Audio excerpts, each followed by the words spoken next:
Hello, hi. ഞാൻ നിങ്ങളുടെ സ്വന്തം സജി സോബർണിയാണ്.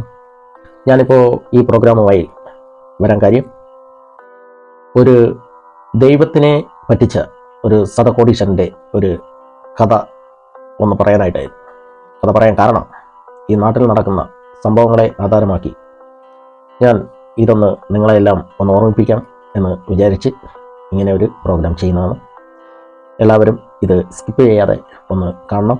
അതുപോലെ തന്നെ എന്നെ സബ്സ്ക്രൈബ് ചെയ്യണം, സപ്പോർട്ട് ചെയ്യണം, ലൈക്ക് ചെയ്യണം, കമൻറ്റ് ചെയ്യണം. അതുപോലെ തന്നെ എല്ലാവർക്കും ഒന്ന് ഷെയർ ചെയ്ത് കൊടുക്കാൻ മറക്കല്ലേ. അപ്പോൾ ഞാൻ വിഷയത്തിലോട്ട് കിടക്കാം. സതകോടീശ്വരൻ എന്ന് പറഞ്ഞാൽ നൂറ്റാണ്ടുകൾക്ക് മുമ്പ് നമ്മുടെ ഈ രാജ്യത്ത് ജീവിച്ചിരുന്ന ഒരു കോടീശ്വരനാണ്. അദ്ദേഹത്തിൻ്റെ ജീവിതം എന്ന് പറഞ്ഞാൽ ബിസിനസ്സും പൈസ ഉണ്ടാക്കുക എന്നുള്ളതാണ് അദ്ദേഹത്തിൻ്റെ അജണ്ട. ആ അജണ്ടയിൽ ഉപരി ആഡംബര ജീവിതം നയിക്കുന്ന ഒരു വ്യക്തിയും കൂടിയാണ്. അദ്ദേഹത്തിന് എല്ലാ കാഴ്ചകളും കാണണം, എല്ലാ സുഖഭൂലനായി ജീവിക്കണം എന്നുള്ള ഒരാഗ്രഹമാണ്. സ്വന്തമായിട്ട് ബംഗ്ലാവും പരിചാരകരും എല്ലാമുള്ള അദ്ദേഹം ഒരു ദിവസം അദ്ദേഹത്തിന് ഒരു കപ്പൽ യാത്ര ചെയ്യണം എന്ന് അദ്ദേഹത്തിന് തോന്നി. കടലിലെ എല്ലാ കാഴ്ചകളും അദ്ദേഹത്തിന് കണ്ട് സല്ലപിച്ച് ഒന്ന് വരണം എന്ന് തോന്നി. ആ സമയത്ത് അദ്ദേഹം ബംഗ്ലാവെല്ലാം പൂട്ടി അദ്ദേഹം ഇറങ്ങുകയാണ്. അപ്പോൾ അദ്ദേഹത്തിനെ സ്നേഹിക്കുന്ന ഒരു നായ്ക്കുട്ടി അവിടെയുണ്ട്. അതിനെ അവിടെ കാവൽക്കാരനായി നിയമിച്ചുകൊണ്ട് എല്ലാവരെയും വിളിച്ചുകൊണ്ട് അദ്ദേഹം കടലിലേക്ക് യാത്ര തിരിച്ചു. കടലിൻ്റെ മധ്യത്ത് ചെന്നപ്പോൾ വലിയ പേമാരിയും കാറ്റും എല്ലാം അനുഭവപ്പെട്ടു. കപ്പൽ മുങ്ങാവുന്ന ഒരവസരം അവിടെ മുഖാമുഖം കണ്ടു. അദ്ദേഹത്തിന് മനസ്സിലായി, നമ്മുടെ പരിചാരകരും ഞാനും എല്ലാം കടലിൽ മുങ്ങി മരണപ്പെടും എന്ന് തോന്നി. അദ്ദേഹം പെട്ടെന്ന് ഈശ്വരനെ വിളിച്ചു. ദൈവത്തിനെ വിളിച്ചയാൾ പ്രാർത്ഥിച്ചു, ദൈവമേ, എനിക്ക് എൻ്റെ ജീവൻ തിരികെ തരണേ എന്ന് അദ്ദേഹം പ്രാർത്ഥിച്ചു. അദ്ദേഹം നമ്മളെല്ലാം പള്ളിയിലും ആരാധനാലയങ്ങളിലെല്ലാം പോയി പ്രാർത്ഥിക്കുമ്പോൾ നമ്മൾ പറയാറുണ്ട്, എൻ്റെ ഈ കാര്യങ്ങൾ സാധിച്ചു തരികയാണെങ്കിൽ ഞാൻ ഇന്നത് സംഭാവനയായി നൽകിക്കോളാം എന്ന് സർവ്വ ആൾക്കാരും പറയാറുണ്ട്. ചിലർ ഗുരുവായൂരപ്പന് വലിയ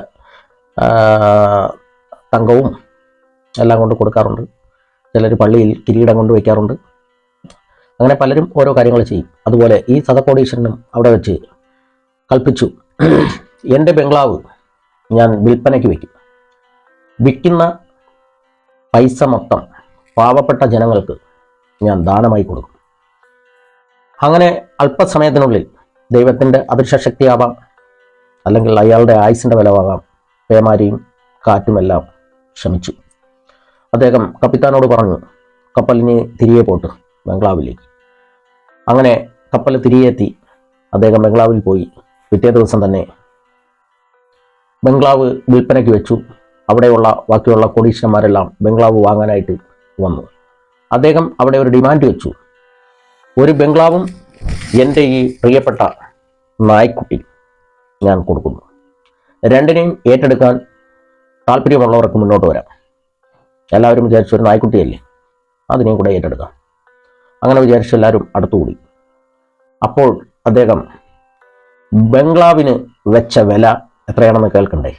10 രൂപ. നായ്ക്കുട്ടിക്കാവട്ടെ 10 ലക്ഷം രൂപ. നൂറ്റാണ്ടുകൾക്ക് മുമ്പ് 10 ലക്ഷം രൂപ എന്ന് പറഞ്ഞാൽ ഇവിടെ ഇന്ന് 100 കോടി രൂപയുടെ മൂല്യമുണ്ട് എന്ന് പ്രേക്ഷകരെല്ലാം അറിയേണ്ട കാര്യമാണ്. 10 രൂപയ്ക്ക് മൂല്യമുണ്ട്. അന്ന് കോടീശ്വരന്മാരെല്ലാം വന്ന് സമ്മതിച്ചു, രണ്ടും ഒരാളല്ലേ എടുക്കണ്ടേ. അങ്ങോട്ട് കരിച്ചു നോക്കിയാലും ഇങ്ങോട്ട് കരിച്ചു നോക്കിയാലും ഗുണിച്ച് നോക്കിയാലും എല്ലാം കാര്യം കറക്റ്റ് തന്നെ. രണ്ടിനും കൂടി 10,10 രൂപ വിലയായി. ഓക്കെ പറഞ്ഞു.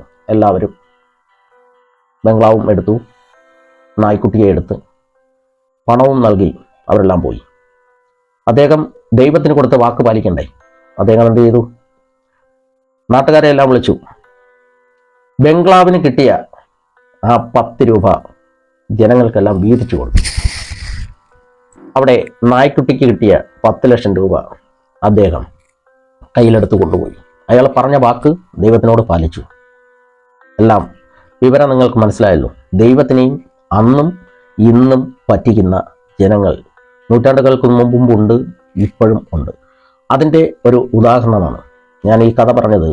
ഇവിടെ ഇന്നും ഓരോ ബിസിനസ്സുകാരും ഓരോ വ്യക്തികളും ചെയ്യുന്ന ഓരോ കാര്യങ്ങൾ നൂറ്റാണ്ടുകൾക്ക് മുമ്പ് പൂർവികന്മാർ ചെയ്ത അതേ വിഷയം തന്നെയാണ് ഇന്നിവിടെ ജനങ്ങളോട് ചെയ്തുകൊണ്ടിരിക്കുന്നത്. അതിലിന്നും മാറ്റങ്ങൾ ഉണ്ടായിട്ടില്ല. അത് മാറാൻ ആർക്കും കഴിയില്ല. കാരണം ഒന്ന് ചീഞ്ഞാലേ ഒന്ന് വളമാവൂ, ഒന്ന് ചീഞ്ഞെങ്കിലേ ഒന്നിന് വളമാവും. അതാണ് ഇന്നത്തെ ഈ രാജ്യം. ആ രാജ്യത്തിൻ്റെ ഒരു ഉദാഹരണം ഞാൻ നിങ്ങളോട് പറയട്ടെ. ഞാൻ ആരുടെയും രാഷ്ട്രീയമായിട്ട് പ്രവർത്തിക്കുന്ന ആളോ മറ്റൊരു തരത്തിലുള്ള ആളോ അല്ല. ഇന്നിവിടെ ബോബി ചെമ്മണ്ണൂർ എന്ന് പറയുന്ന ഒരു മഹത്തായ വ്യക്തി ഇവിടെയുണ്ട്. അദ്ദേഹം ഒരു റഹീം എന്ന് പറഞ്ഞ ഒരു കക്ഷിയുടെ ഒരു വധശിക്ഷ റദ്ദാക്കാൻ വേണ്ടി അദ്ദേഹം കാണിച്ച ഒരു പ്രേരണ, അല്ലെങ്കിൽ അയാൾ കാണിച്ച ആ ഊർജ്ജമായ ഒരു പ്രോഗ്രാം ഈ കേരളമെല്ലാം എടുത്തു പിടിച്ച് കൊണ്ട് നടന്ന് കുറച്ച് നാൾ വരെ 34 കോടി രൂപ നൽകണമെന്ന് പറഞ്ഞു സൗദിക്ക്. അത് 10 ദിവസം കൊണ്ടോ മറ്റോ എല്ലാവരും കൂടെ ചേർന്ന് അത് തെരുവിലിറങ്ങി അത് പിരിച്ചു, ആ ധനം ശേഖരിച്ചു. അത് കൊടുക്കുകയും ചെയ്തു എന്ന് അറിഞ്ഞതിൽ വളരെ സന്തോഷമുണ്ട്. അതിനുപരി 1 കോടി രൂപ നമ്മുടെ ബോബി ചെമ്മണ്ണൂർ ഇതിൽ ഫണ്ടായിട്ട് നൽകി. അവിടെ നിങ്ങളൊന്ന് മനസ്സിലാക്കണം, അദ്ദേഹം ഒരു 100 പേർക്ക് ഓരോ കോടി രൂപ ഇങ്ങനെ കൊടുക്കാൻ മനസ്സുള്ള ഒരാളാണ്. അദ്ദേഹം 100 കോടി രൂപ കൊടുത്താൽ 100 കോടി രൂപ അയാളെ ഫണ്ടിൽ നിന്ന് തീരുമ്പോൾ പിന്നെ അദ്ദേഹം എവിടെ നിന്നെടുത്ത് കൊടുക്കും? അപ്പോൾ അതിനൊരു വിറ്റ് വരവ് വേണം. അത് നമ്മൾ മനസ്സിലാക്കേണ്ട കാര്യമാണ്. അപ്പോൾ അദ്ദേഹം തെരുവിലിറങ്ങി ഒരു വിഷയം ചെയ്യുമ്പോൾ അദ്ദേഹം ബിസിനസ്മാനാണ്. അദ്ദേഹം ഒന്ന് കണ്ടേ ഒന്ന് ചെയ്യുള്ളൂ.